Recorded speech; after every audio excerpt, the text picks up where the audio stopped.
Since the making of episode 1, many of the men we're interested in, they've fled to Pakistan. Our main subject in this episode fled to Pakistan and he's yet to return. Literally, men from Telford might as well have chartered their own planes to Kashmir. But I'd like to say a thank you. A thank you to members of the Muslim community, because many of them have come forward from Telford and pointed us in the right direction for our investigations. More and more people in Telford have come forward to tell us their stories and tell us what's really going on. We've connected local MP Lucy Allen, who's very strong on this issue. We've connected her to a victim who is trapped and is in need of help. Hopefully she's going to help her. Bearing in mind Telford Police have refused to meet me, we've been in contact with the National Crime Agency, the NCA, about the information that we've gathered. And there has been a frenzy of house attacks and car fire bombings.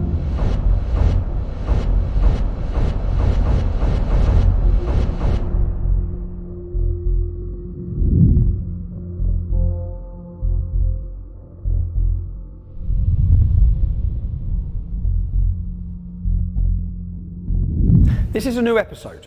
It's a new investigation. They're new allegations, but they're all part of the same network of related families. For this episode, we're looking at the Hussains, the Iqbals, and the Khans. And the Ahmeds, we'll catch up with you in a future episode. I want to be clear before I start. Where allegations are made, nothing has been proven. And we will be giving the accused the right to reply. Finally, if you're one of those people who's going through keyboard abuse at our survivors, as has happened with Nicole, they deserved it. They wanted it. They're lying. Just remember, there are multiple allegations against each individual we're going to approach. And remember, these stories are about little girls, some as young as 10, being violently gang raped by adult men. Take a long, hard look at yourselves. We're ready, yeah? So, anytime, if you want to stop. I know it's probably been difficult coming here, and more difficult what I'm going to ask you to talk about. I read your independent inquiry. It's devastating. Is it alright if we just start at the beginning and literally just have a conversation where we flow through, and if there's bits I want to question you more on, then I will, if that's alright with you. Yeah? Yeah. So, first of all, when was you born? 1984. 1984. And you grew up in? Telford. In Telford. And what was your childhood like? Had a good childhood until things started going wrong, probably around the age of 12. My dad was an alcoholic, and I was always his shadow. Wherever he went, I went. So I was always going to the pubs with him to look after him. And at which age did your abuse start? Well, the grooming started when I was about 14, but I didn't, it started going really bad when I was 15. Explain to me what grooming is. What's the process, so that people understand the process that happens to a young girl? They start taking you out in the cars, buying you things, not asking you for nothing, just being nice, saying that they, want to be your friend, your best friend. What sort of things they buy you? They start off with fags, alcohol, credit, then it'd be food, jewellery. After they know that they've got your trust and stuff, then that's when they start, they say that they're your boyfriend, make you feel that, you're loved and you're special. And then after a while, they start introducing you to other men. Can we talk about your first time that this started with you? Can we talk about who it started with and tell me what happened? The first time for me was with someone from the Royal Balti in Wellington. My friends was already involved. They was involved from the age of 12 and 13. One day, my friend asked me to go with her to the Royal Balti, as she was sleeping with a man there, the owner of the business. And who's that? Abdul Latif. And he's the owner of the Royal Balti? In Wellington. He owns Peppers in Trench as well. So how old was she? She was about 12. And she was having sex, being raped by him? Yeah. She'd make me stand outside the door upstairs while she went in there with him. And she used to say to me, make out my mum's rang in 5 minutes and say that I've got to go home quick. To get her out of there. So I used to make out, we've got to go, your mum's going mad. And then, so she didn't have to stay there for that long. This is an Indian restaurant. Were there customers in the restaurant at the time of this? Yeah. You were upstairs in the side room then? You go upstairs, there's all rooms upstairs. Okay. Was this the first time you were physically or sexually assaulted? No, it just started off me going there with her. Okay. And then we started going on deliveries with one of the drivers there. Who was the driver? He was called Mia, that's all I know. He was from Birmingham in Handsworth. Okay. The one day he just said to me when he was dropping us off home that I was the cute one. And he went to give me a kiss and I just ran. I jumped out the car and ran. So you're all children, and they're organising you to lose your virginity with who? Mia, the driver, because my friend who was going with the owner, they organised it all between them. So where did you lose your virginity? At the Royal Balti. In the Indian restaurant, upstairs. And how old was Mia? He was late 30s. Late 30s. And you at this point were 14 or 15? 15. 15. So this is the car park of the Royal Balti. Up them stairs, yeah, up them stairs. I think it was that far room And that far room. as well. So this far room here in the corner, is that where you lost your virginity? Yeah. 29th of August, 1999. Do you remember the date? Is the restaurant open? Yeah. There's customers. All the workmen are working in there, and they kept coming into the kitchen. That's where we had to stay in there. Yeah. Be in the kitchen as well. And they'd come in and grope us all, and then The they'd go workmen back would. out. They'd come in and touch you all up. Yeah. So there's kids in here being touched up, kids in here being raped, Yeah. and unsuspecting customers sitting out there having their Indian restaurant, having their food. Yeah. There was Abdul Latif, the owner. Yeah. One of the drivers. Where was Mia. Abdul Latif from? They're all from Birmingham. They're all from They Birmingham. just used to drive down. They used to drive down to this restaurant, and then they'd have all the local young girls, English girls, they'd be raping them in here. Yeah. Abdul Latif Mia. How old was Abdul? 30s as well. 30s. And then there was Islan, he was like late 20s. And there was another one called, I think his name was like Sham. He looked a bit like that one that was just out here, but Yeah. I don't know 100% if it is the same one, because obviously it's years ago. Yeah. But he had like his looks. So that could have been him standing there. Yeah, Did he rape you? yeah. Yeah. There were 4 of them. All 4 of them raped you. And you've been to the police Yeah. about these men as well. They've got their photos as They've well. got their photos. You've took them to this restaurant, There's even on the pictures, they're groping me on the pictures. and the pictures the police have, Yeah. and you're a child. And my dad reported it as well. Back. But the police said that they couldn't do nothing because I gave consent. You're a child. I was 15 and they said that they couldn't do anything because my dad goes, I want them done. And they said we can't do anything because she gave consent. What year was this? 1999. Was it upstairs in the bedroom? Was it? Yeah, there was a bed in there. It was really untidy, there's like stuff everywhere. So you've now lost your virginity. You're 15 years old. You've lost your virginity to was he a Pakistani? Was he Bangladesh. a Bangladeshi? You lost your virginity to a 30-year-old Bangladeshi from Birmingham. Did it stop there? No, that was just when everything went wrong after that. Going to school and my friend Lucy and her boyfriend at the time picked us up and I started getting to know him more. This is Lucy Low, Lowe, who was murdered, yeah, and her boyfriend's name Azzy. Azzy. Okay. He started ringing me a lot, just being nice, wanting to chat and telling me about Lucy and stuff and how she'd done his head in and things like that. Every time I was upset, he'd always like talk to me and used to say, if you ever get upset, if anything bad happens, you know, you can always ring me and stuff, I'll always be there for you. And he gave my number out to an Asian called Jibby, and Jibby gave my number to someone called Bash, and then it was Bash who passed my number on to Munchie, And then things got a whole lot worse from there.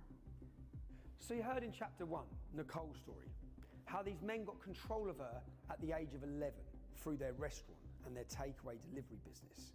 Now we hear the same story from and once it started, her number was passed from one man to another man, from Jibby to Bash, from Bash to Munchie.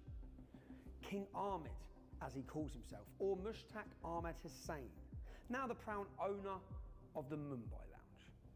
We'll come back to Bash shortly, but for now, let's meet Munchie, who we've been watching.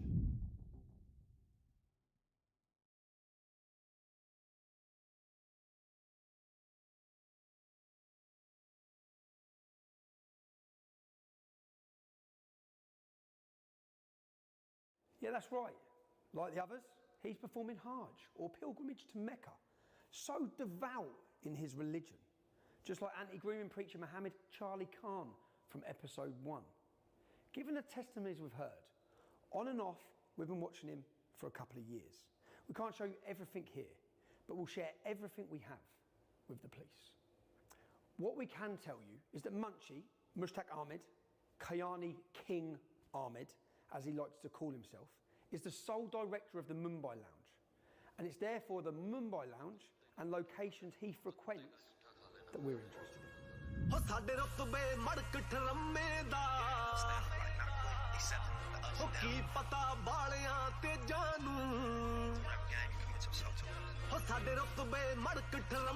ਦਾ ਕੀ ਪਤਾ ਬਾਲਿਆਂ ਤੇ ਜਾਨੂੰ ਸਾਡੀ ਯਾਰੀ ਔਖੀ ਮਿਲਦੀ ਐ ਜੋ ਸੀ ਮਿਲਿਆ ਪੰਜਾਬ ਅੰਗਰੇਜ਼ਾਂ ਨੂੰ ਇੱਥੇ ਲੰਡੂ ਫਿਰਨ ਬਥੇਰੇ ਜੋ ਟੋ ਕੇ ਦੇਖਣ ਜੇਬਾਂ ਨੂੰ ਤਾਂ ਹੀ ਮੁੱਢ ਤੋਂ ਆਸਤਰ ਬੰਦਿਆਂ ਨਾ ਸਾਡੀ ਮਿੱਤਰਾ ਉੱਠਣੀ ਬਹਿਣੀ ਸੀ ਜਿਹੜੇ ਛੱਡ ਗਏ ਉਹ ਵੀ ਕਹਿੰਦੇ ਨੇ ਜੱਟ ਛੱਡਣ ਵਾਲੀ ਸ਼ੈ ਨਹੀਂ ਸੀ ਜਿਹੜੇ ਛੱਡ ਗਏ ਉਹ ਵੀ ਕਹਿੰਦੇ ਨੇ ਜੱਟ ਛੱਡਣ ਵਾਲੀ ਸ਼ੈ ਨਹੀਂ ਸੀ To put things into context, we're told our main subject, Munchie, is cousins with Muhammad Charlie Khan and Bugsy Khan from episode 1. We're also told that Munchie is cousins with Nazir Ahmed. We'll catch up with Nazir Ahmed's family in a future episode. But Munchie has two sisters. Nazir Begum, who is married to Zafar Iqbal, nicknamed Crowy. Remember that name, because we're going to catch up with him later in this episode, okay? He has another sister, Khan, also known as Razia Begum. Now, Razia Begum is married to Muhammad Charlie Khan from episode 1. You can see how intertwined these families are. Who's Munchie? Mushtaq Ahmed. Talk me through what happened when you first met him and how things developed with him. He kept ringing me for weeks, saying that he knew he could see me. He was driving past me. He knew what I was wearing. He knew everything about me. So I started getting paranoid, looking around the streets, thinking, "Who's this man? You know, how does he know me?" Then he just kept sending me all nice text messages and like love poems and stuff. And you know, when you get them, just get them me to you teddy bear pictures. I was talking to him for ages, and then I met him. He picked me up from TCAT one day when I was there on an induction day. He just took me to a car park and we was talking, and then he arranged to pick me up from school the next day. How old was Munchie? He was about 32. 32, and he's picking you up from school, so you're a school child and he was picking you up from school. Yeah. He started taking me to his restaurant after school. So can you talk me through some of the incidents with Munchie? I know this is going to be difficult because I've read some of them. Obviously I thought I was going out with him. Don't know, he was just really nice to begin with. Take me to the restaurant and then I'd get there and he'd make me some food. I'd have my food and things like that, but then after a while it started to get bad. Like at the end of the night when everyone would like close up and it'd all finish, he'd take me round like the corner, we'd turn all the lights off and just the radio would be on, and then he'd have sex with me. But then as I went to get up to, you know, get dressed to go home, that's when all the others would walk in. All the others? The workers. The workers at the restaurant. How old were you at this point? 15. So he'd rape you. You say have sex. You thought you was his girlfriend, but he'd rape you. And then afterwards, all of the other workers would come in and... Yeah, because I'd be fighting, and then he'd be laughing, he'd like be trying to pin me down, and I wouldn't give in. So he'd laugh for ages, and he'd just say, she does want it, she's just playing hard to get. And I'd be saying to him, no, I'm not, leave me alone. And then when he couldn't like pin me down, he'd start getting angry then. That's when he'd like get angry and get a bit violent, because he was, you know, not winning, wasn't doing what he wanted. Then he'd just pin me down and just let them all have me. When you say them all, how many men? Like 5 or 6. So then so he'd rape you and then he'd hold you down, whilst 5 or 6 other men who work at his restaurant would rape you. Do you know who any of those other men were? Yeah. His brother-in-law. His brother-in-law. Who's his brother-in-law? He goes by the name of Crowy or Cobra. So Munchie is raping you with his brother-in-law. Yeah. Together. He was like the main one. In these incidents, did they say anything to you? What sort of, did they call you anything? Did they? I was always a slag and a whore. Did they ever use any of their own language regularly? Yeah. All the time. It was like white trash and stuff like that. And white skin. They'd always use like words like chitty chumbry and yagora. What's chitty chumbry mean? I'm not too sure now, I can't remember. I think it's like... I'll look it up. They'd always call me names, like Munchie was the worst. Like after everything happened and he like made me sleep with them all, then I was a slag. He'd just start calling me names, and I used to say to him, "You're the one that made me go with him. I didn't want to, so how am I a slag?" And he'd be like, "You loved it." That's all I'd get off him. I'll be there thinking, I'm never coming near these ever again. I really can't. I've got to stay away. I don't care. I'm going to have to run away. I'm going to have to get away from here. You know, and you just plan in your head, I've got to go. But then, like, the next day, you start getting all nice messages again and stuff. Once you'll be all like, I love you, I'm sorry, thank you for doing that for me, now I know you love me. Stuff and things like that. Just manipulating a little child's mind. Or it'd be like, they mention like another Asian name and say, oh, their girlfriend does that for them. So sometimes when this was happening to you upstairs, would you say there's been It customers wasn't down? upstairs, it was in the actual restaurant. This happened where in the the restaurant? tables on the floor. On the floor of the restaurant? Yeah. This was when they'd all gone. When they'd all gone? Yeah. So when they'd all gone, they'd get you in the restaurant? We'd lock all up. So you've heard allegations that Munchie, a man in his 30s, got hold of a phone number of a 15-year-old schoolgirl, harassed her, groomed her by sending her teddy bears and getting her to believe she was his girlfriend. And then he raped her. He let all the other restaurant workers rape her. And more often than not, was raping her alongside his brother-in-law, the husband of his sister, Crowy, Cobra. Real name, Zafar Iqbal. It seems like this is a family business. And this happened day after day after day for years. And while we're looking at the family business, we could investigate Munchie's kids for allegations made against them. But one of them, he's landed in the middle of our documentary. Let's introduce him. I'm in the street. Damn right. I'm Albanian blood. I'm a gangster.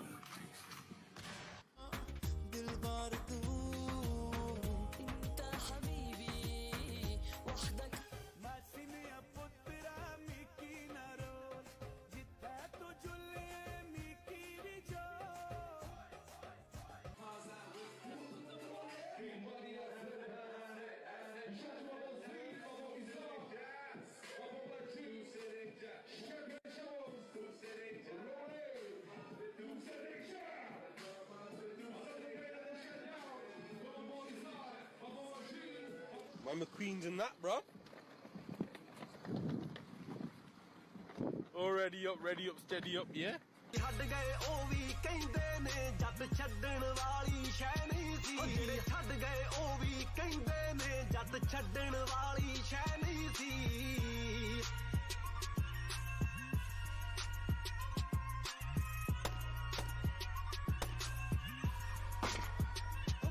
ਵੱਡੇ ਘਰ ਵੜਦਿਆਂ ਤੋਂ ਪਹਿਲਾਂ ਹੀ ਵੈਲੀ boot ਪੈਰਾਂ ਚੋਂ ਲਾ ਲੈਂਦੇ ਪਟੇ ਪਾ ਲੈਂਦੇ ਆ ਲੰਮੇ ਤੇ ਮੁੱਛ ਦਾੜੀ ਵਾਂਗੂ ਵਾ ਲੈਂਦੇ ਜਿਹੜੇ ਗੱਲਾਂ ਚੱਬ ਕਰਦੇ ਸੀ ਅੱਜ ਕੱਲ ਉਹ chewing gum Munchie's son, Izar Ahmed Hussain, or Flash, or Goldie, or Camp Gangster.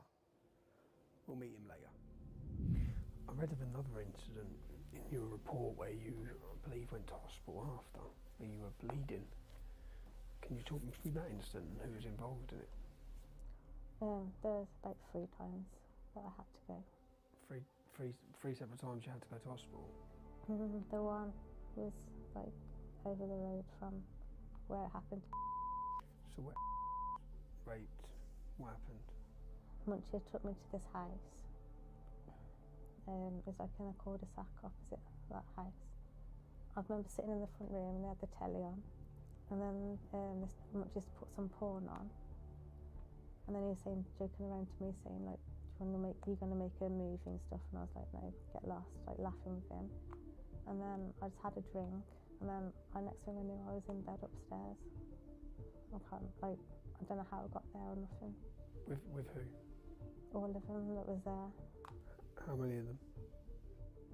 Probably saying about 5, 6, 7, I don't know. Who was there? There's Munchie and Tolly, because they were the ones that was on me as well. Munchie and Tolly.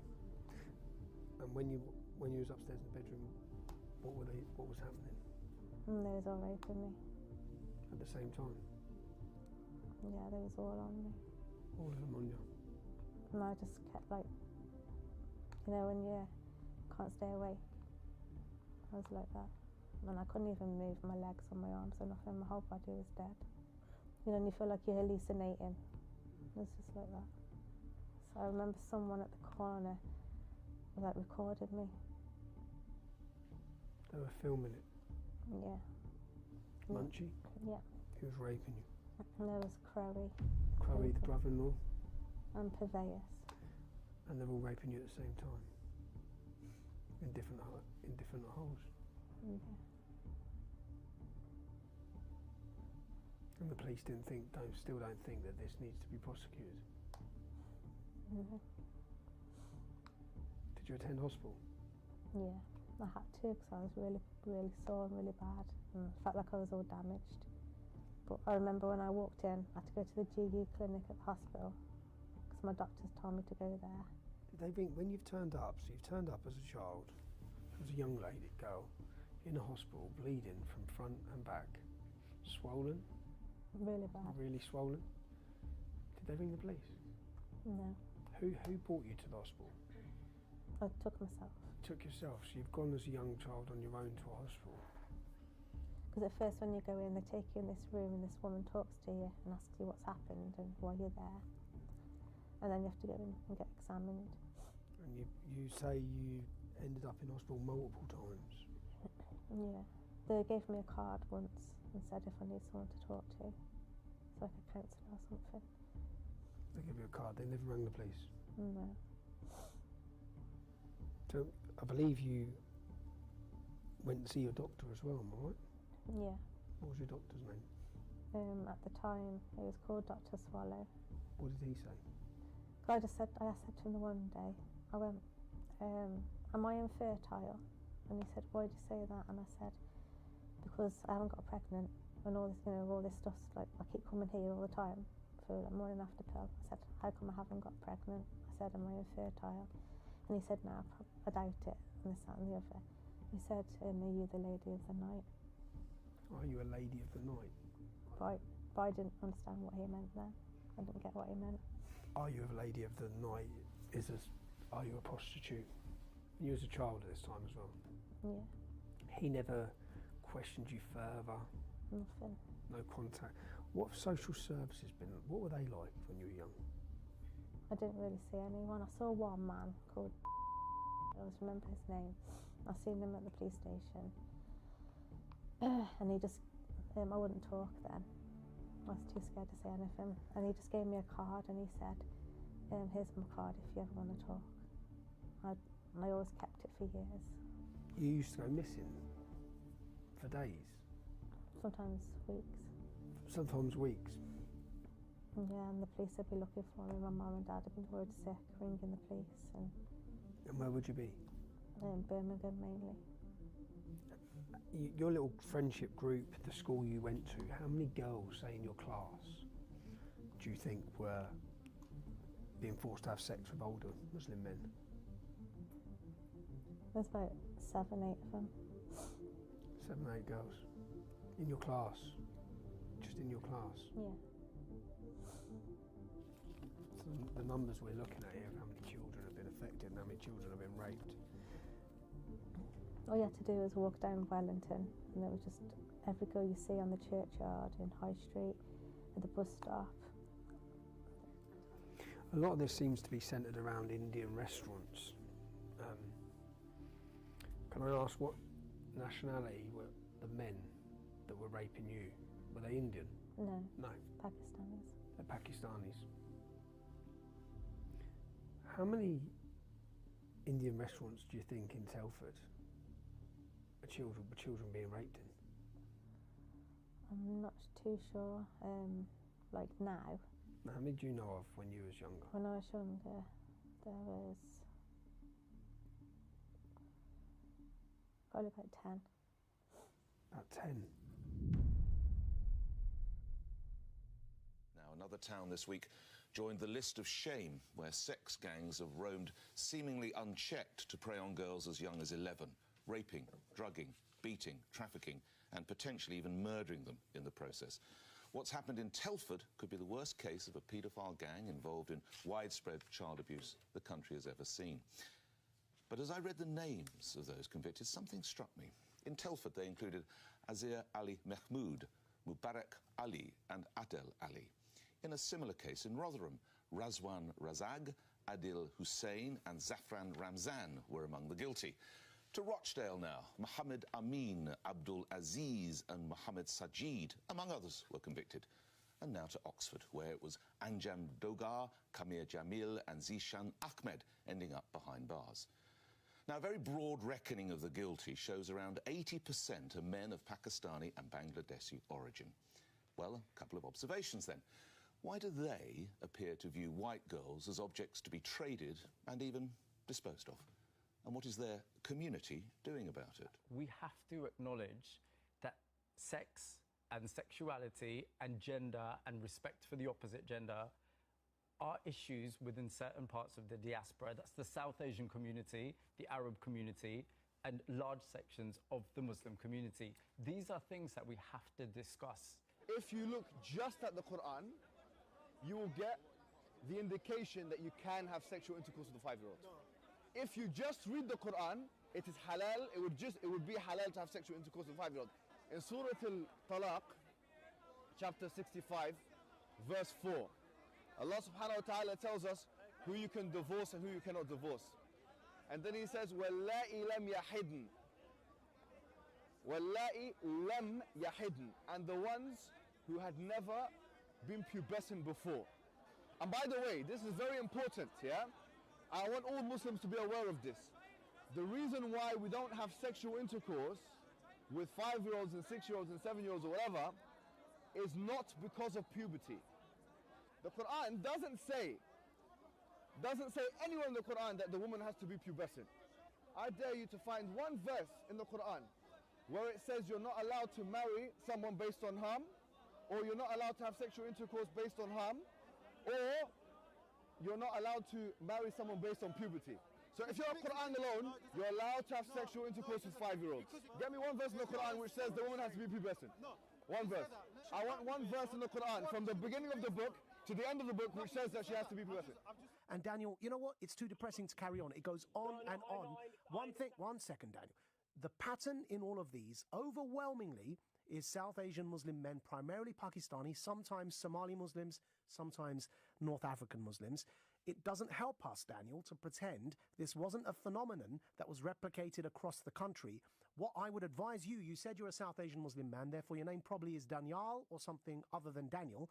I would advise you to address this topic head on and not pretend it's not a national phenomenon, because I guarantee you that anger will rise if you come on radio and pretend this is not a national problem. It is an issue, and it's an issue about how those young men think of women of their own ethnicity who attempt to be off limits, and then what they do about vulnerable white girls. And there's no point pretending it is not a problem, because it is.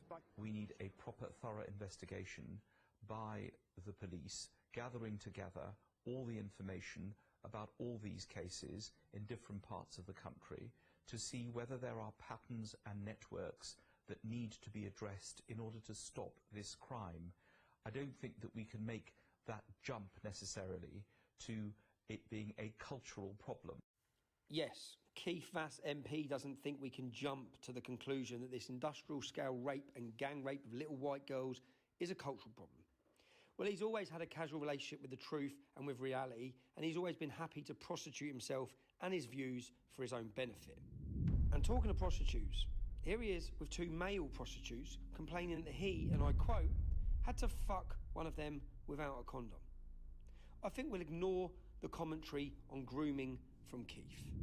Incidentally, Keith Vass left the House of Commons and a few weeks later was back working for the Labour Party. And let's not forget the ennobled Lord Ahmed of Rotherham. Yes, Rotherham, who in February 2022 got 5.5 years in prison for the sexual assault of 2 children, including buggery. That's anal rape and attempted rape.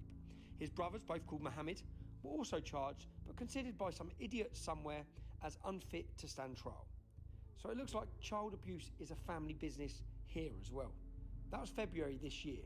And in the interest of balance, just this April, Tory MP Imran Ahmed Khan was found guilty of molesting a young boy while at the same time advising the government of child sexual exploitation. You really couldn't make this up. Yeah, that's right. Amjad Ditta, also known as Amjad Hussain, a serving police officer, was charged along with 15 other men, all except one of them, Muslims, with sexual offences against children. Our leaders are so desperate in their efforts to sell us a multicultural utopia, they will cozy up to, promote, and even ennoble anyone with brown skin. Muslims the most favoured, of course, regardless of the content of their character. And the cost of this ideological stupidity is the suffering of children. What is concerning is if pockets of our country, communities like ours, Daniel, yours and mine, are disproportionately involved in any one type of crime. That disproportionate number raises questions about our attitudes, our meaning British Pakistani men, our attitudes towards the rest of society, and whether we have a Muslim supremacist attitude. One of the defendants in this case, Daniel, I'm sorry you're not going to like hearing this stuff, but the truth doesn't necessarily care about your feelings. One of the main defendants in trial argued that it's his religious right to have sex with underage girls, and that was his defense. Look it up, Daniel. It is unbelievable, and you and I know that that kind of argument gets bandied about. You and I know, and if you don't believe me again, look it up, that in Pakistan, you're in my country of origin, where our parents are from, when they tried to raise the age of sexual consent, it was shot down by the Ideological Council of Guarding Islamic Culture in Pakistan, shot down in Parliament and deemed blasphemous for trying to raise the age of consent. Because religion gets involved, culture gets involved. We've got to be able to have this conversation without being in denial, Dan. I really wish, for goodness sake, after the appeal I put out on the radio, I wish you'd called up and your first thought had been about these underage young white girls, the victims. I wish the first thing you did is call up this radio and say how disgusting to do this to these underage young victims. Instead, you want to obfuscate and talk to me about how I'm, giving statistics that you don't like. And it's just, this is what frustrates me, Daniel. Why was that your first reaction to the topic instead of thinking of the girls. And that's why I think it's about time that we just stop pretending this isn't a problem and address it head on, recognize there is this disproportionate problem within our communities, and worry about the victims. We need very briefly to say this is a class problem, this is a cultural problem, and this is also a language problem. Religion as well, by the way. Also religion, because firstly on language, these are paedophiles who are raping children, okay? Let's just accept that. And these are not women, these are not girls in relationships. Yes, we haven't talked about class, and the reason why the authorities turned a blind eye and threw these girls under a bus or to the wolves was because they were, as it were, in an underclass. They thought these girls are out of education, they've been failed by social services.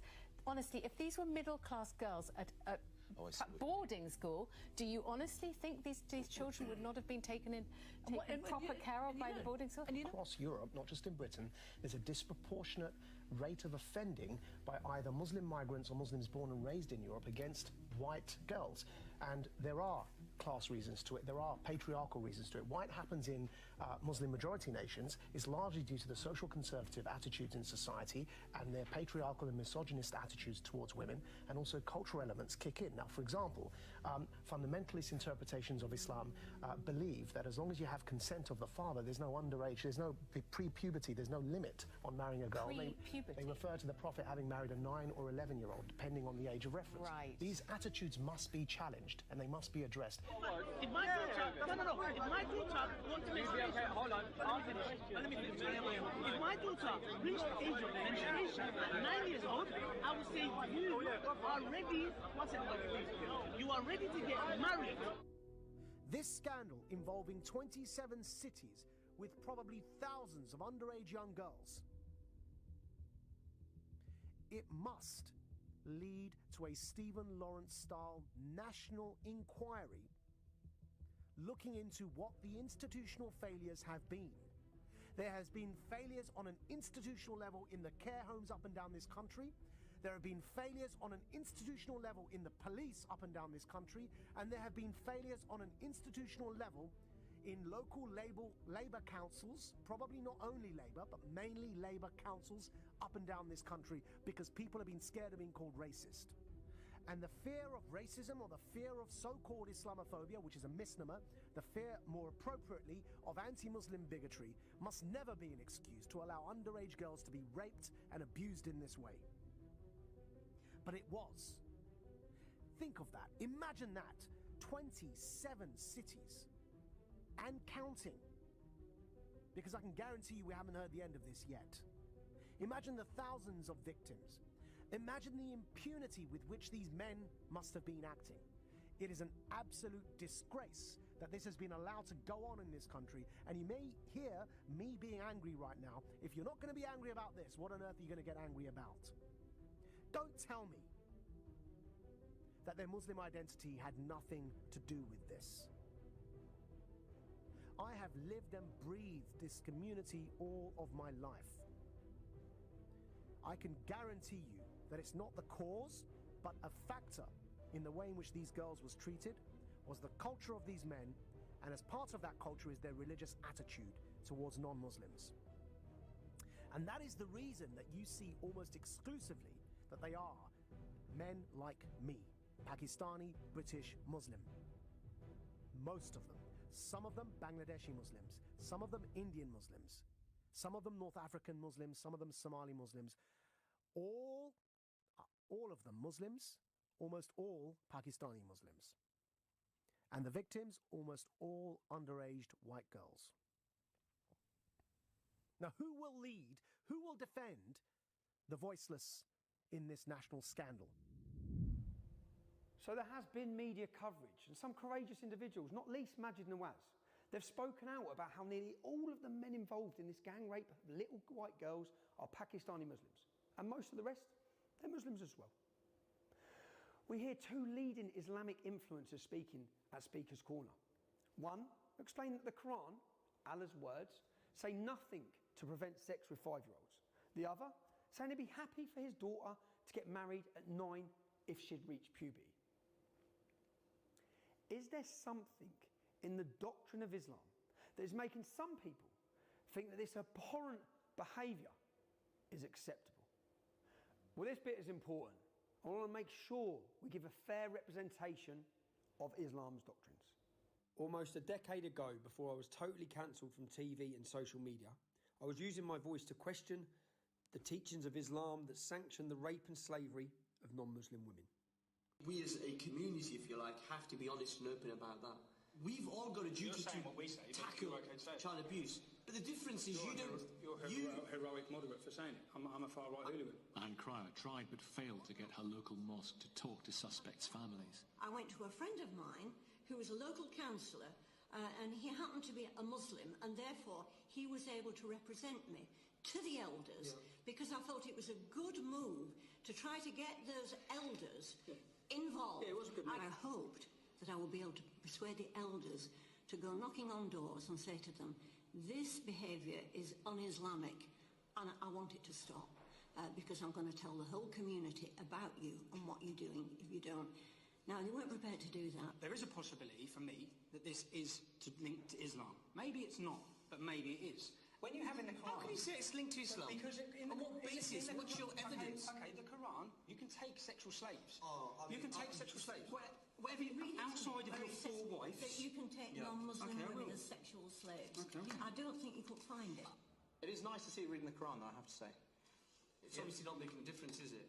Because you still distorted it. No, I'm not distorting it. I'm reading it. If you fear that you not deal justly with the orphan girls, then marry those that please you of other women, 2, 3 or 4. If you fear that that will not be just, then take what your right arm possesses, i.e. slaves. Where does it say sexual slaves? Slaves, you can take... No, where does it say sexual slaves? Where does it say sexual slaves? You don't distort it. Well, maybe it's not me misrepresenting it. Maybe it's the groomers that are misrepresenting this. Would we all agree that these girls that have been targeted in these gangs are slaves, being treated like slaves? Can we agree?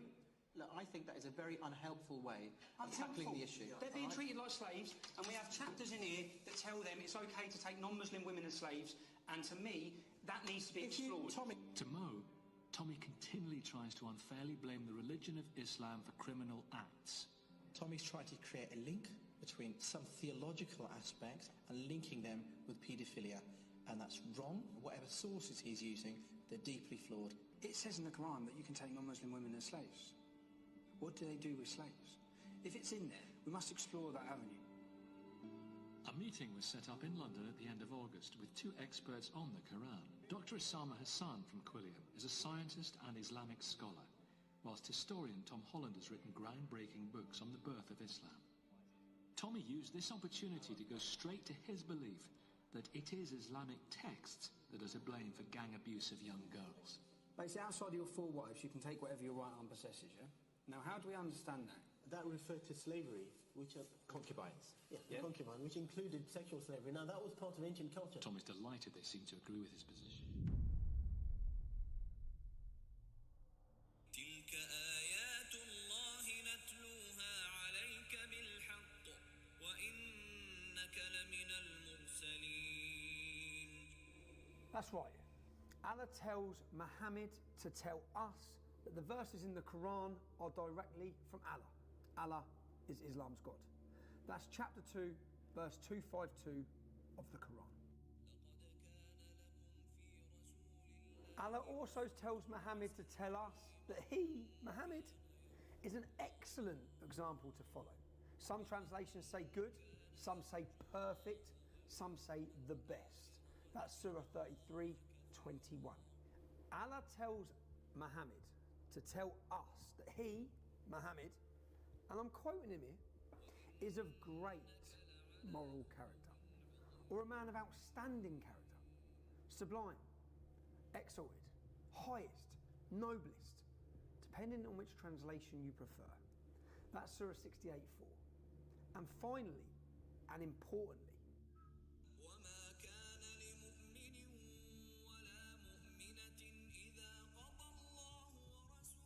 and for the free-thinking Muslims out there, take note. Once Allah and Muhammad have decided on something, you don't have any option. You don't have any choice in the matter. There's a fatalism to that, I think. Inshallah. As Sir Nicholas Soames' grandfather, Winston Churchill, said, "How dreadful were the curses which Mohammedanism lays on its votaries. Besides the fanatical frenzy, which is as dangerous in a man as rabies in a dog, there is this fearful, fatalistic apathy. The effects are apparent in many countries. Improvident habits, slovenly systems of agriculture, sluggish methods of commerce, and insecurity of property exists wherever the followers of the Prophet rule or live. A degraded sensualism deprives this life of its grace and refinement, the next of its dignity and sanctity. The fact that in Mohammedanism law, every woman must belong to some man has his absolute property, either as a child, a wife, or a concubine, a slave, must delay the final extinction of slavery until the faith of Islam has ceased to be a great power among men. Thousands become brave and loyal soldiers of the faith. All know how to die, but the influence of the religion paralyses the social development of those who follow it. No stronger retrograde force exists in this world. Far from being moribund, Mohammedanism is a militant and proselytizing faith. It has already spread throughout Central Africa, raising fearless warriors at every step. And were it not that Christianity is sheltered in the strong arms of science, the science against which it has vainly struggled, the civilization of modern Europe might fall, as fell the civilization of ancient Rome. Let's just repeat that last verse from Winston Churchill. The civilization of modern Europe might fall, as fell the civilization of ancient Rome.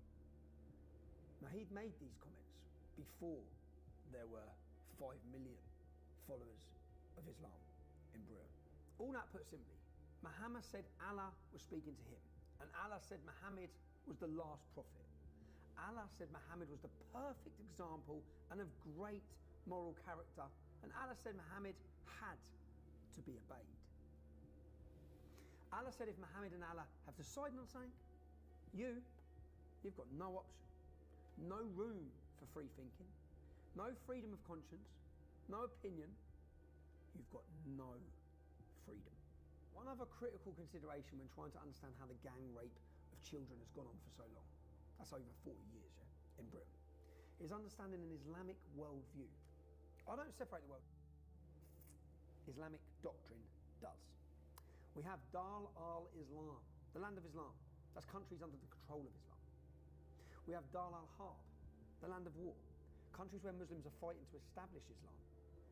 Many Muslims see the UK itself as a land of war. That's because the UK has been fighting in Muslim countries. Think of our foreign policy: Iraq, Afghanistan, Syria. And in this case, the taking of sexual slaves from the enemy, whether it be white girls in the UK or Yazidi girls in Iraq, it's a right. It's Malak al-Yamin. These girls are what Islam refers to as their right-hand possessions.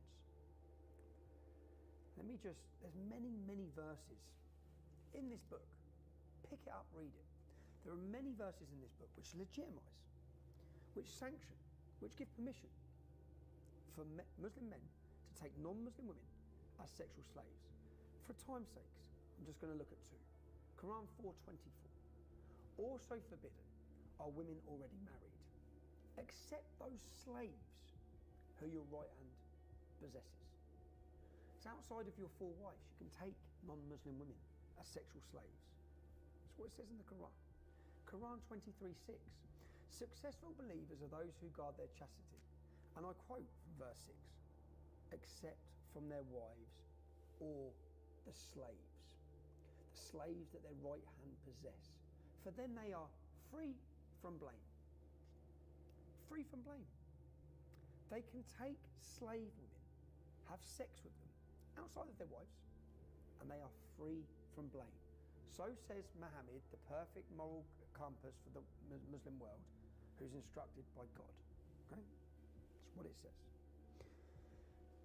Let's examine one more verse. Chapter 65, verse 4. In a section from Allah about the rules for men divorcing women. And I quote, and for those who don't have periods, i.e. they are still immature. These are the words in the Quran. They are still immature. The waiting period is 3 months. So if you want to divorce a child who has not yet started her periods, she has to wait 3 months before marrying again. So you can marry a child who hasn't started her period. I don't know what you're doing during your marriage to this child, but then you might fall out with her or something, or decide to divorce her, and you have to wait 3 months. That's what it says in the book. Now, is there anyone out there that wants to argue with me that girls in towns like Telford, Rotherham, Rochdale, Aylesbury, all these cities, I could go on and on. Does anyone want to argue with me that these English girls have not been taken as slaves, sexual slaves, by Muslim men?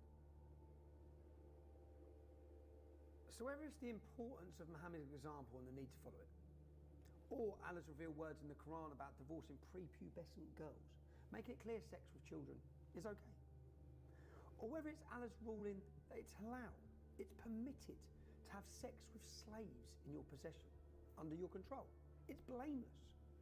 Because the UK is viewed as a land of war, or Allah's words about entering women any way you want, you know, ploughing them like farmland. We have to ask, could any of these things be factors in the industrial scale abuse of children that we're seeing? What influence might all of these teachings be having in a town like Telford? Let's have a little look at the numbers. Telford has a total population of 166,000 people, 88,000 males. Once you take away the under 16s and the over 65s, you're left with 53,000. Telford only has a 1.8% Muslim population. That means there's 956 working age Muslim men in Telford. Operation Chalice. The police operation in Telford identified 100 victims alone in a year and 200 suspects. 200 suspects from 956 males. 20.9%. 1 in 5 men in that town have been raping our children. Well, it was more than 50 for me, but that was just like 50 from Munchie, probably. There's probably about 250 men altogether. 250 And I named all them in my diary. 250 just for you? hmm All from Telford? Yeah. But when I did my police IDs, I ID'd every single one. And when I went to ID them all, straight away I went, that's him. So you named 250 men to the police. And how many men have actually been sent to prison for attacking you? None of them. None. They only arrested 25 because they said they wanted to get the main ones, but they only arrested 25. Most of them said they didn't know me, even though I'd ID'd them. And Munchie said he knew me and said he had a relationship with me, but that's as far as he admitted. So Munchie was questioned over the attacks? Yeah. And he was never charged? No.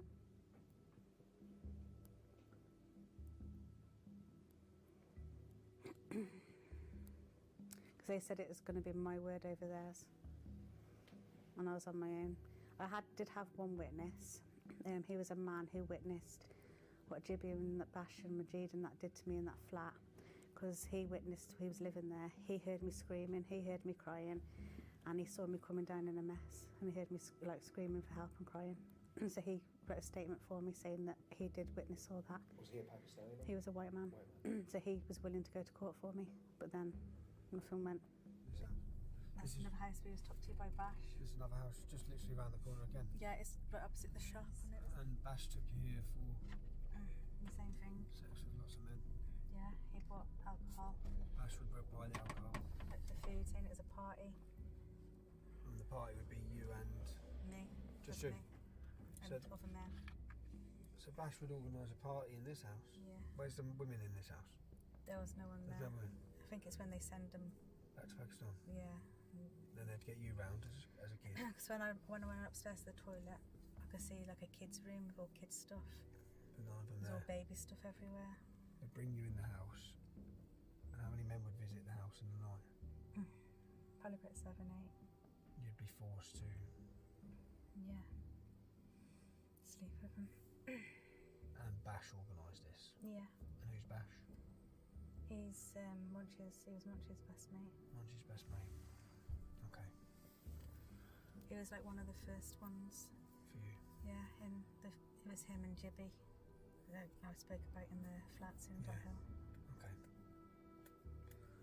Right, go next one, Mark. Yeah. Next one, please, Mark. They said that even though CPS said that it would be, they decided not to pursue it because it was me on my own against all of them, and they didn't think I'd be able to cope, and they didn't think that, you know, there would be enough evidence because it was past rather than anything new.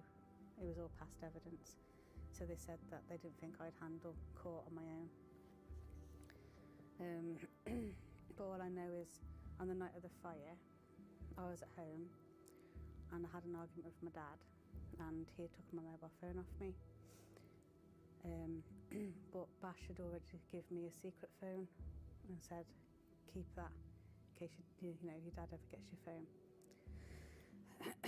And I had a big argument with my dad and I was crying, and I rang Lucy and asked if I could go and sleep there, and she said yeah. And I'd spoke to him. I can't remember if Bash rang me or I rang them. I think they might have rang me, I can't remember. But I was speaking to him anyway, and Bash told me not to go to Lucy's. He told me to stay at home, and he said that he was going to look into getting me a place to live and stuff like that. He said, whatever you do, don't go to Lucy's. So I was like, okay. I didn't know why. He just like warned me I wasn't allowed to go. So I didn't think nothing of it, and I just literally cried myself to sleep and fell asleep. And I woke up the next morning to two friends, you know, come to my house and that. And they were sat at the bottom of my bed. I'm still like trying to wake up. And they're telling me like, looking all like sad and saying to me that Lucy's died. And I was like, what do you mean? She's dead and everything. And they said her house got set on fire last night and it's killed them all, basically. I just want to recap. A man called Bash, Munchie's best friend, was an abuser. He'd arranged parties where men would come and rape. He also warned not to sleep at Lucy Lowe's house the night she was murdered. Did he know about the plan to murder her in advance? Now, Bash, like Izar, we'll be meeting him later. So in episode 1, Nicole's story, there was no further action when there was a fetus, DNA evidence of a rape. In this case, she gave the police over 250 names. 25 men were arrested for the rape and abuse that she suffered. But there were no prosecutions. The alleged perpetrators were untroubled by the flagship police investigation Chalice, and the police decided would not be able to cope with going to court. Took us to many, many houses and restaurants in Telford and the surrounding area where she and others had suffered rape, gang rape and abuse. And tell me what happened here. I was stopping here with my mate. Yep. And my kids and her kids, and that's when I got a phone call, and it was obviously Bugsy ringing me up, and they was outside the house. Who was he with? Charlie and Tarek. The So- one time, and then the second time Harry was with him as well, Munchie's brother. Munchie's brother, yeah. That's when they kept saying like that I had to go with Tarek. That you had to go, what, into a room with Tarek? With Tarek, yeah. I just remember them holding the door so I couldn't get back out. So, okay. So you're in the room with Tarek Mahmood. Yeah, and he put the bed up against the door because I kept trying to open it to get out. And they well, the only people in the house were Charlie and Bugsy. And yeah, the first time was On the Charlie. first time. And Tarek Mahmood then has... Just pushed me on the bed, put the bed up against the door so I couldn't, because I kept trying to get out. Yeah. Push her on the bed and raped you. Yeah. And he kept saying this thing, he kept going, making them all laugh, he kept going, very, very tat. Very, very tat. Yeah, in his like freshy accent, like. Because he's fresh. And Very, very tat. when you say making them laugh, what they were... They were laughing at what he was saying. You could He hear- kept looking at me and he was going, very, very tat. That was before it all happened. And you could hear them laughing outside. It means something like about your balls, men's balls, like heavy, basically full. I don't know, something like that. Oh, the word means that his balls are full, so they've brought him round here to empty his Basically. balls.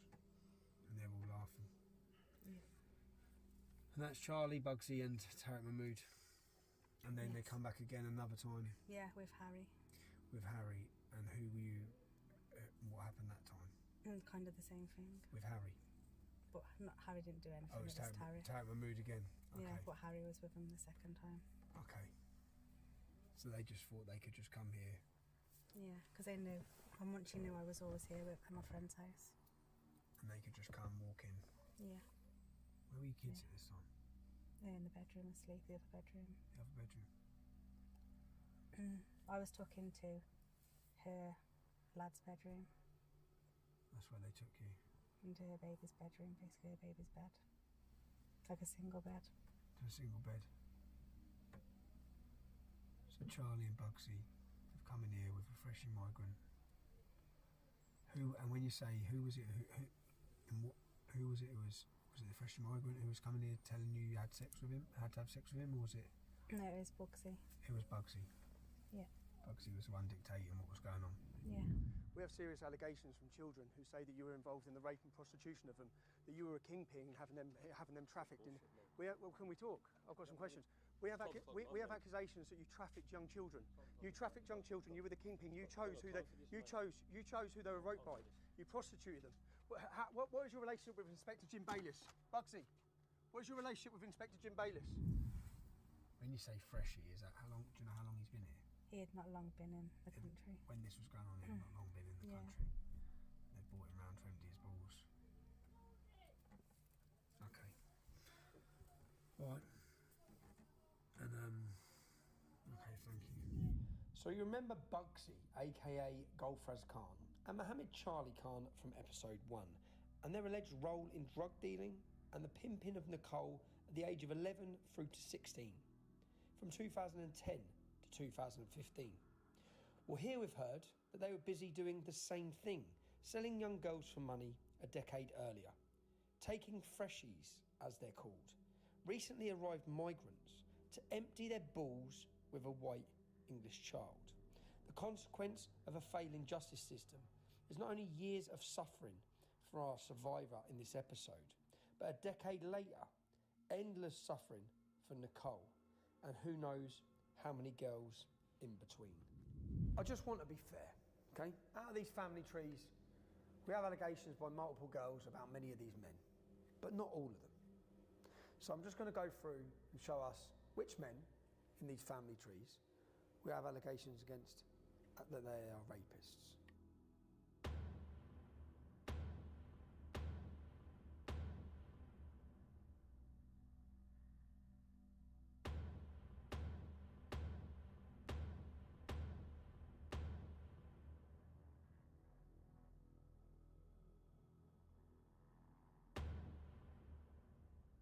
Some of these men are named as rapists. And those that aren't named as rapists, many of them are named as drug dealers. But some of them, they're named as drug dealers and rapists. But I don't want to label every single person on this, so we're just going to go through and see which ones we've got allegations against drug dealing for.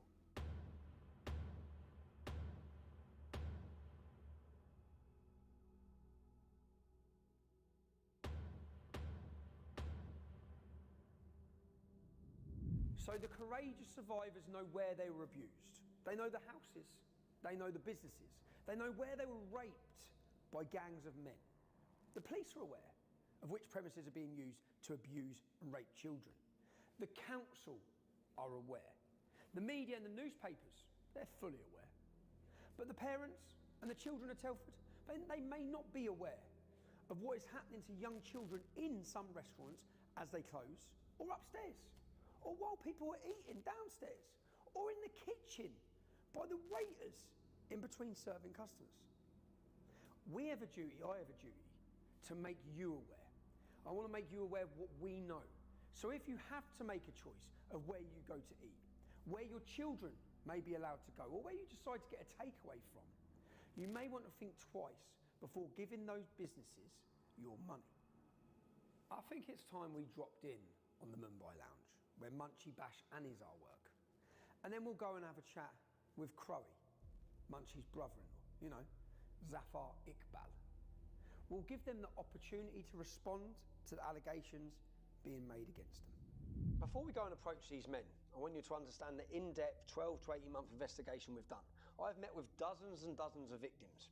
We've got 12 and we've formed a database full of the perpetrators, the allegations, and each time they're named, we flag it. So when one name comes up, we're not approaching these men off the allegations of one girl.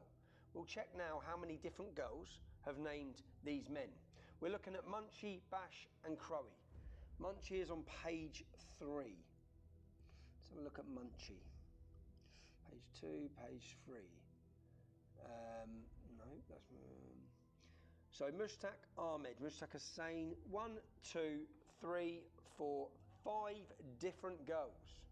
5 different girls have named Munchie as being involved in their rape, prostitution and trafficking. 5 different children. Bash is on page 4. Basharat Hussain, 1, 2, 3, 4 different girls named Bash. Crowie Zafar Iqbal is on page 7. See how many girls have named Crowie. Crowie, page 7. Zafar Iqbal, 1, 2, 3, 4. But let me just show you as we work our way through here. The alleged perpetrators. We're on episode 2. There's many more episodes to come, just so you can see and understand the level of the investigation that we have carried out and the amount. We have over 200 men who have been named in this investigation.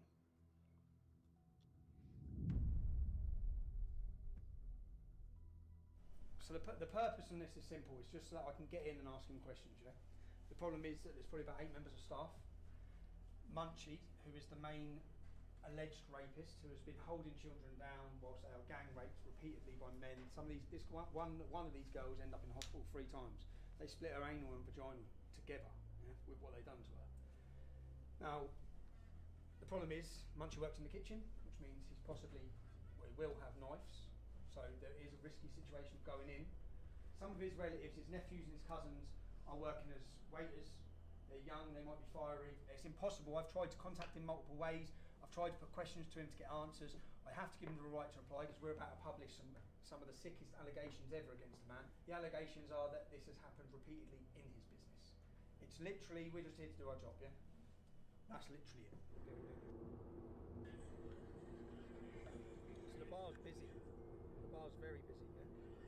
We don't really want to go through this way. This is the Indian restaurant this side of the pub. It looks like this is the restaurant side. So they're there, armed door ins over here.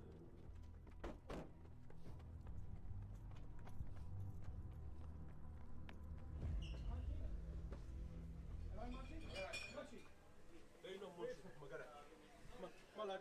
Welcome, please. Come on, Munchie. Come on, lad. Right, so you got the camera ready? You got the camera ready? Yeah. Right, so this is Munchie's restaurant. We've come to ask him questions. He's probably fled to Pakistan with the rest. Is Bash in here? Right, Bash. How you doing? I've got to put some allegations to you that you've been raping young girls in restaurants, but Get the fuck out of Bash, here. why would I have young Come girls who have named you as raping young children? We have young girls who have named you as raping. Get the fuck out of here. I have girls that have put you as raping. Bash, Listen, you, you're Bash, nothing but a Bash, bullshitting Bash, cunt. raping young children. You're a Bash. fucking bullshitter. Your dad has as well. My dad hasn't hasn't fucking do nothing. I You're have not a both bullshit girls. bastard. Bash. You got nothing to fucking prove. Prove it. We're in a restaurant. Prove it. You're a liar. Fuck have you done? You fucking You're a bad man drug dealer, are you? You're a bad man drug dealer. Holding school children down, one by one, raping them after each other whilst in their school uniforms, okay? Munchie, Bash. Bash, you're named, mate. You're starring in our documentary. The problem we have is unsuspecting customers do not know that these men have been raping children in these businesses, okay? Unsuspecting customers are not aware that these men...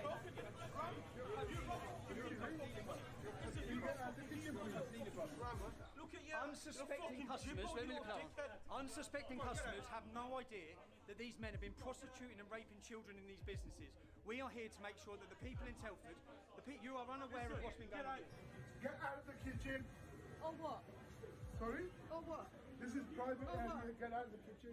We've come in here because multiple young girls have named these men as holding them on the floor. His dad holds children on the floor one by one, raped by every member of staff. Every member of staff. Every member of staff. I'm in front of you, your mum. Anyway, his dad. Your dad rapes little schoolgirls, bro. Your dad rapes little schoolgirls. Young men, young girls have been raped by these men. Mate, that's young the girls. issue. I'm not lying, bruv. Multiple young children. Yeah, what do you know, bruv? They've been holding children down their school uniforms and raping them. If you know You're standing up for them. You've got rapists working in this pub, lads. There's rapists working in that kitchen. Come on, let's go.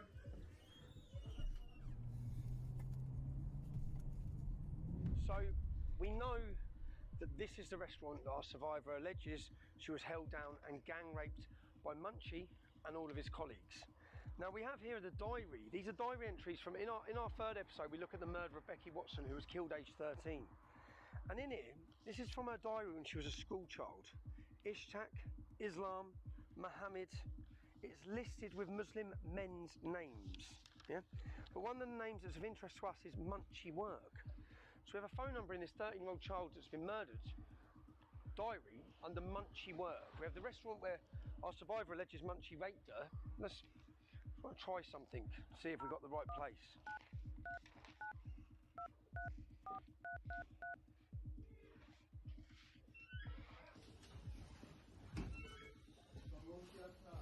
Hello, mate. Yeah, I just wanted to check that with you. So, this is the place where you step down the step. This is the place that she describes in the story where she was held on that floor there. She was held and gang raped. We've heard the allegations of Zafar Iqbal. Now, Zafar Iqbal, where do we have to go? We heard the allegations that whilst Munchie was raping her ear, Zafar Iqbal was involved, which is Crowe, Munchie's brother-in-law. Where do we have to go to find Crowe? Literally, this is his family business here. Now, you see this high street. Who would have thought on a sleepy little market town called Wem that within 2 businesses where we have allegations that young children have been held down and gang raped by the men involved in these businesses. This is his restaurant here. This is his family restaurant. So we'll go and see what they've got to say. Right, lads, how are you? Okay. Yeah, not bad. Crowe. Crowe. Crowe, mate, Crowe. Huh? Crowe. Who's Crowe? Chef. Huh? Chef. Chef. Crowe. Why? He's been raping children, mate. I want to speak to him about it. Right, yeah. Where we go out? Leave. Hello, mate. Is Crowe here? Who? Crowe. Crowley. Crowe. Who's that? Now, Zafar Iqbal. Leave, mate. Crowe. Not here. The nickname Crowe. So, not here, no? No. I think he's on delivery. I'll show you, bruv. He's on delivery, yeah? I'll show you, lads. That's all right. So you know what I'm looking for. Yeah, we know who he is. You know who he is. Yeah, I also know who you are. Yeah, I know. Yeah. But you know who he is, yeah? Yeah. And it's his place, his family's place, yeah? Yeah. It's his family's place. Yeah. I'll just come to ask him some questions, lads, because I'll tell you what it is. I've got girls that name him. I know this is his family's restaurant. No, he is, but he's not here. He's in Pakistan. He's in Pakistan. Yeah. Do you know why he's in Pakistan? Do you know why he's in? Family death. How long has he been there? Went yesterday. He went yesterday. Yeah. It's pretty good timing, though. Because just tell him when he's back, we have allegations that he's been raping children, and we need to question him about it. Yeah? Yeah. Yeah, I know you went yesterday. Yeah. Do you know that? What do you think, mate? Can I ask you? If you're a member of staff here... If you're going to ask me, yeah, I think you're racist. You think I'm racist? I think you're racist. Okay, I am asking you. Have you got proof? Can you show me proof? I've got 4 different girls who don't know each other. Okay. Who have all given me his name. Have all told me, yeah, you know him. Who all told me the stories. Yeah. They don't know each other, bro. Yeah. Okay. So I've sat them down, spent 18 months. They have all. Do you know what they done? Do you know what they done? Yeah. They held the girl down. She's 15. Yeah. And 7 of them, they breached her anal to her vagina. She couldn't walk for a week. Yeah? So when you hear that story, I don't care what you think about me, if I'm honest, yeah? But what do you think of him if 4 different girls are saying that?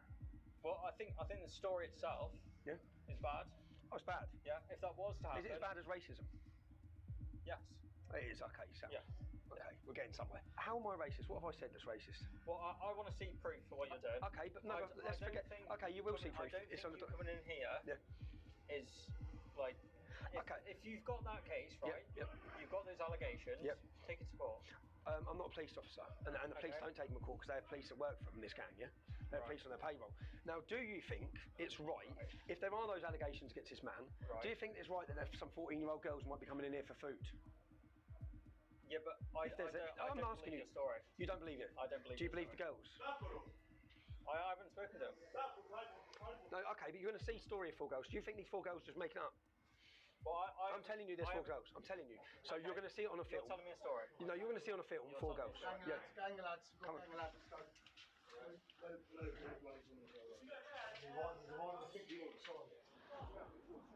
What's it? Yeah, that's all right. Yeah, look, there's a gang of lads. Come. Get film them. Come. You racist motherfucker. We're not worrying. Not me. You motherfucker. That's what you are. You son of a bitch. Don't worry, lads. Motherfucker. Islamophobe. Motherfucker. You're raping kids. Right, let's go. Let's go. Sorry. All right, mate. See you later. Come on, let's go. Go.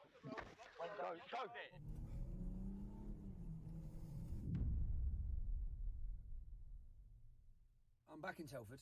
I've drove to Telford because when I went in to approach Munchie and to approach Bash, the owner of the Elephant and Castle, who was an Irish man, who was quite aggressive, quite defensive of the Muslims and the accusations against them. He was defending them. Now, I'm going to approach him and his wife because I don't want to ruin an innocent man's business, okay? So I'm going to give them an opportunity to see the evidence. I think it's important that I give them an opportunity to see the evidence and then they can make a comment once they've seen the evidence. Because I know, we went in there weeks ago, I know that Bash and their organisation are still working in that restaurant every day. I know there are underage girls working in that establishment as well. I know there are, yeah? So it's important that the owners are fully aware of the evidence we have. So we're just going to go and have a friendly chat with them. Post, please ring. Amazon Post, please ring for an answer.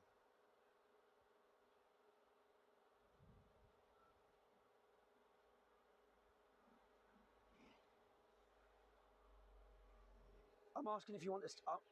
Yep. Yeah, I am. Yeah, they are. Yeah. I've just been over to Ireland looking for you. You've just what? I've just been over to Ireland looking for you. Well, don't go over to Ireland looking for me. I'm downstairs, mate. I'm outside your pub. Come out. I'll talk to you. Man, you could have fucking rang me and told me you're coming, couldn't you? I'm here, mate. I'm here. Yeah. I'm here to see if you want to see the evidence. Do you want to see the evidence that I've got on the men that work in your kitchen? What evidence? Come here, you're coming up with fucking shit on Facebook and fucking... I'm not, mate. I'm here. Fucking rubbish. Mate, do you want to see the evidence? I'll show you the evidence now. I'll sit down with you and your wife and I'll show you the evidence. So okay, wait outside there. Okay, thank you. Cheers. Bye. You get whatever you can off him. Do you want to see the evidence? I want to talk to you on your own. That's fine, but do you want to see the evidence? I said I'll talk to you on your own. Mate, do you want to see the evidence? I'll talk to you on your own. Okay, well that's there for my security and my safety. Well, yeah? come here. It's only me. No, but mate, I mean, so no one can say I've said something. I don't want to go in there and you say I've said something. No, I'm going to bring you into the corner. That's fine. So there's a computer there, yeah, with the evidence. Fine. Do you want to see it? Yeah, come on. Mate, I don't believe you're an innocent man running a business. My name's Stephen. It is Stephen, Stephen Lennon. Yeah. Fucking give you Tommy over some shit to me. Yeah. I fucking had to deal with fucking immigration shit, like you probably had to. Don't be coming over here giving you all your fucking big I am. What are you talking about? Fucking British fucking shit. What are you talking about? I'm here to talk about men who have raped children, bro. Yeah? That's what I'm here to talk about. Nothing else. Not immigration. Not me. Not you. I seen you running across from over there. Yeah. I seen you come in here and saying online there's rapists in this fucking building. Yeah, there is. Let me show you. No, but come here. You've tried to ruin my business. I haven't tried to ruin your business. You fucking have. You put this online. I've seen it already. Mate, there's a film I've going had on. people put this out to me. There's a film. Show me already. I've seen it. You don't use this place as a tool for fucking your propaganda. Propaganda? Do you not think this fucking white fella's fucking rape? Oh, okay then. That's okay. So it's okay that. No, I never said it's okay. No. As an Irish fella, I'm very upset with you. Do you know what I mean? As an Irish immigrant, how you treat people. How I treat people. How we have been treated over the years. How I treat people. Yeah. You have a man in your kitchen that holds down children and rapes them, bruv. Don't talk to me about how I treat people. I'm trying. You've got young girls working in your premises. Yeah. Young girls, and you're more bothered about white people rape girls as well. Sort yourself out. You've got Muslim men in there who gang rape kids, bruv. Yeah. And you've got young girls in that premises. I'm here to give you an opportunity to save the young girls. Is this your thing? Yeah. No. So the attitude you've come out with, you have been made aware of allegations of rape against children, and you come out going on about immigration and Ireland. What fucking planet are you on? You're embarrassing. No, Do you need to get your wife down here so she could, as a woman, because you obviously ain't got no brain in your head, let the woman see the evidence. I've got no brain. There's an evidence. There's evidence. I've got no brain. Yeah, you've got... You know what? Mate, you're comparing white racists when you've got rapists working in your kitchen. You've got young girls in there. Do you want to protect it? Rapists in my kitchen. You've got no rapists in your kitchen. Right, so you've seen it. Elephant and Castle is complicit. You are complicit.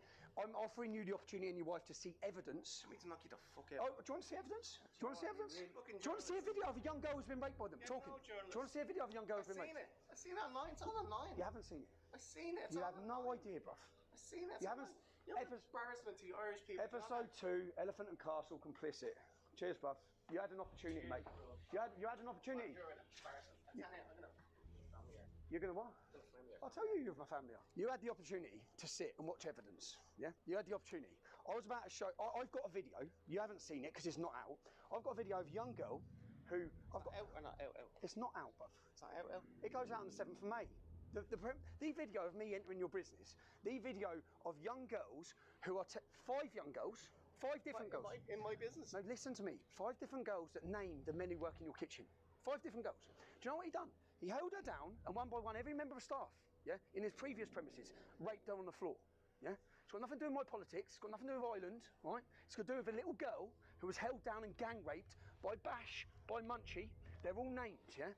And what I offered you, what I've come here to... you come up with their nicknames now. Where's their proper names a while ago? I know everyone their proper names. It's going to be in the film. Well, I've given you an opportunity, and you should have got your wife down there. That was Mexico. You should have got your wife down there, yeah? Did you have a nice time in Mexico? Clever, right? Just so we're aware, so this is the owner of this premises, yeah? We're lying, right? White men rape as well, right? He's got young girls. There are young girls, so this is why I have to do this film, right? Because there are young girls that are going to be in this premises. Those young girls are in this premises, right? And there are rapists working in his kitchen. And he doesn't care. And he doesn't care. Tommy. Yeah, go on, mate. I know I'm a good lad, bruv. I know I am. I know I am, mate. Mate, get your hand off me, bruv. Right, officer. I'm all right, mate. How are you? Yeah. These boys well just threatening me. How you doing? No, they haven't. It's all on camera, mate. It's all on camera. You just said you fucking wiped out my business. You're going to kill me. I said you've wiped out your own business. Don't say today. How you doing, so, I've come here. Sorry, just going to activate my body warm. That's fine, you can. Just let you know. So I've made a film. Yeah. And there's a film coming out in Telford. Yeah. And in the film we have multiple allegations against men that work in this kitchen. Okay. Now, in the heat of the moment when we come into this premises to ask the questions, this gentleman and his family, I understand it's their pub, and I understand that the Indian restaurant is run separately. Yeah, of course. So I've came here now and just, which I've got all the recordings of, I've come in now and said, do you want me to show you the evidence I have? Yes. Yeah. So calmly, okay. Not, do you want me to show you the evidence I have? Okay. So that you can make a decision as a business on where you stand. Yeah, right? yeah, I get that. So I bought a laptop. Right. I bought a film so that he could see, or his wife could see. I should have got his wife because he's still drunk. Right. So that he could see the allegations that are about to be made, because I don't want to say it's the Elephant and Castle. Yeah, of course. When it's not the Elephant and Castle. Yeah, yeah. It's not him. It's not his wife. Yeah. That's all I come for. That's it. Okay. And he's come out going on about immigration, going on about my politics. I said, mate, I'm just here to show you. Yeah? Okay. I'm just working, bro. What's sort of where we're moving forward from here then? Are you? I'm going now, mate. That's done. I've got my footage. That's it, bro. All right. Cheers, mate. Cheers, mate. Mate, what you should have done, I'll just say one more time, what you should have done, bruv, what you should have done, right, as I said, I've just knocked here to show you evidence, yeah?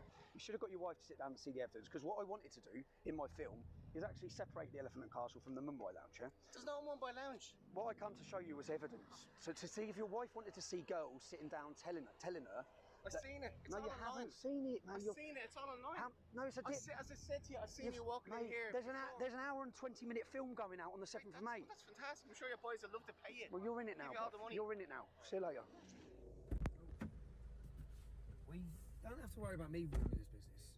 He's just ruined his own business. I had hope that as an owner of an establishment that has young girls working there and serious allegations of rape that he's aware of, he'd want to see the evidence. I just went in to see the evidence. Do you know what I realised?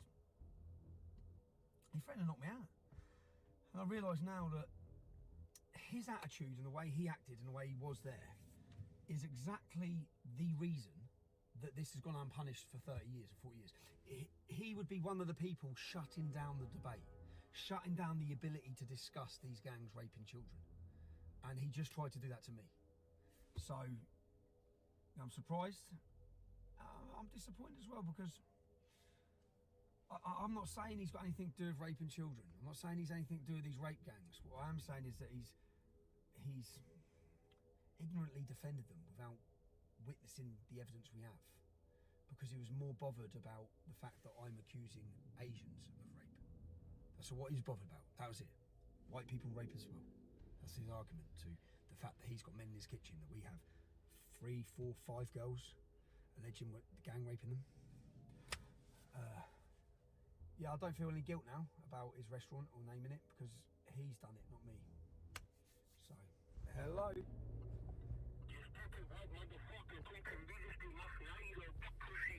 What did you say? What did you say? Did you call me what did you say? So the only person I've rang, you've heard that, I'm a white motherfucker, death threats. The only person I've rang, yeah, no one's got my phone number. The only person I've rang is the phone number on the Elephant and Castle. So the owner of the Elephant and Castle, within 6 minutes, has given my number to Pakistani gangs, clearly, who are racially abusing me and threatening to kill me. Within 6 minutes. So he's more in, so not just, I've just realised, so I thought he messed up, yeah, but he's obviously heavily entwined, really linked with them. He must be, for those actions. Wow. Go on, I'm listening. Yeah. Alexander, as a family away, yeah? You think it's clever naming the mother of my kids? What's that got to do with anything? Well, do you know what I'm going to do? I'm going to work my way through your town and I'm going to name and shame every fucking one of you. Every one of you come to... Why do we talk, man, face to face? Well, I'll meet you face to face, little tramp. I've been... mate... You got my number, why do we speak face to face? Well, you're ringing me on private number like a little coward, you bitch. Oh, you know you're your fucking kids, are you? You're the fucking lady. You can take your fucking kids, yeah? I'll tell you that, I promise you that. I'm gonna grab your kids on the list then. Alright? So that you fucking feel. You motherfucker. Okay? But if you're playing, I hope you're recording this and play it. Keep on playing it, keep guessing. Here's this content. Alright? Because I'm gonna stab your kids. I decided to reach out to a former police officer, a high-ranking former police officer, to ask him the questions, to try to understand what has gone on in Telford, why the police have failed to act, and why they continue to still fail to receive information I have in my possession that could help them bring criminals to justice. Thanks for meeting with me. You're welcome. I believe you're a retired police officer? Correct. What was your position within the police when you retired? When I retired, I was a Deputy Chief Constable. Okay, so I've spent the last 2 years, 18 months to 2 years, building evidence and a database of witness statements, covert recordings, surveillance of men who are alleged to have raped and prostituted children, trafficked them. There's been a lot of fire bombings. I have evidence within my position that I've attempted to give to a senior officer at West Mercia Police. Have you had an opportunity to watch episode 1? I've seen episode 1, yes. Can I ask what your opinion is as a former police officer of the fact Rob Rondell, and I'll quote the police officer, categorically will not meet with Tommy Robinson to discuss this? There's been a lot of stuff talking about envelopes being passed over in restaurants. Rob Rondell doesn't want to meet with Tommy. Categorically, Tommy's not going to meet Rob Rondell. I was amazed when I saw that reaction on the film. It's inexplicable, really. If the police were really interested in doing something about all these issues, they would have ripped your hand off to get hands on evidence. And I don't understand why they are avoiding doing anything or taking any more action. It suggests that there's something not right in West Mercia Police. Can they, as a police force and a police officer, can they pick and choose who within the public they get information off or who they deal with? So that for some reason they're saying you're not fit to give them evidence, and I just do not understand that. It doesn't, what your background is, what your history is, doesn't matter. That what matters is the truth of the situation. So at the end of episode 2, we've reached an important point. Our investigations have highlighted allegations of horrific historic sexual abuse of children, repeated rape and gang rape of young children, alleged crimes that have gone unpunished for decades by Pakistani groups of Muslim men in Telford. These are the facts. I don't care about cultural sensitivities or your feelings. We've seen how the failure to bring these people to face justice means that girls and young women in Telford continue to suffer, like Nicole from episode 1, who was abused by some of the same men a decade after the suffering of our courageous survivor you've just heard from in episode 2. We have gathered information about serious ongoing criminality, drug dealing, cases of modern day slavery and abuse of vulnerable people in Telford by criminal gangs who operate with impunity. They don't fear the authorities, they mock the authorities. We have information the authorities don't have. Information that will help bring the reign of these criminal gangs to an end. I want to be very clear. I would like to give this information to the appropriate authorities. The information is extremely sensitive and to safeguard the well-being of others cannot just be handed to a corrupt Telford police force. I wrote to the National Crime Agency several weeks ago with this offer. I've had no reply. I've repeated this offer to the police I've met concerning the threats of kidnap and rape made against my own children. I'll repeat the offer now, and I'll appeal to Lucy Allen, Member of Parliament. She's very strong on these issues. Can someone please meet me to receive the information I have? They will need to be ready and equipped to safeguard the people who are passing the information to me. However distasteful you find me or what you think are my politics, I'd welcome the opportunity to chat to any Member of Parliament. Please don't let another day go by without acting. That makes you complicit in these crimes. And make no mistake, these are ongoing crimes where young girls and women are suffering. Why are they approaching you and not going to the police? Because they don't trust the police, man. That's what I mean, they don't trust them. All I can suggest is that she goes and asks to speak specifically to the anti-corruption officers at West Mercia. They haven't done in 20 years though, mate. That's what they are responsible for law enforcement in that area. Do you know what I mean? They don't enforce it, man. I'm telling you, they do not the way. Look, they don't. For whatever reasons, they are interlinked massively. Go to West Mercia Police and see what they have to say. I mean, that's the best, honestly, that I can tell you to do. We're going to forget the failures of West Mercia Police. We're going to forget the fact that Rob Rondell refused to meet me to receive evidence. We're going to attempt to start again. You'll be able to follow up in future episodes to see where this goes. I don't have much confidence. We're going to attempt to form a new relationship with West Mercia Police.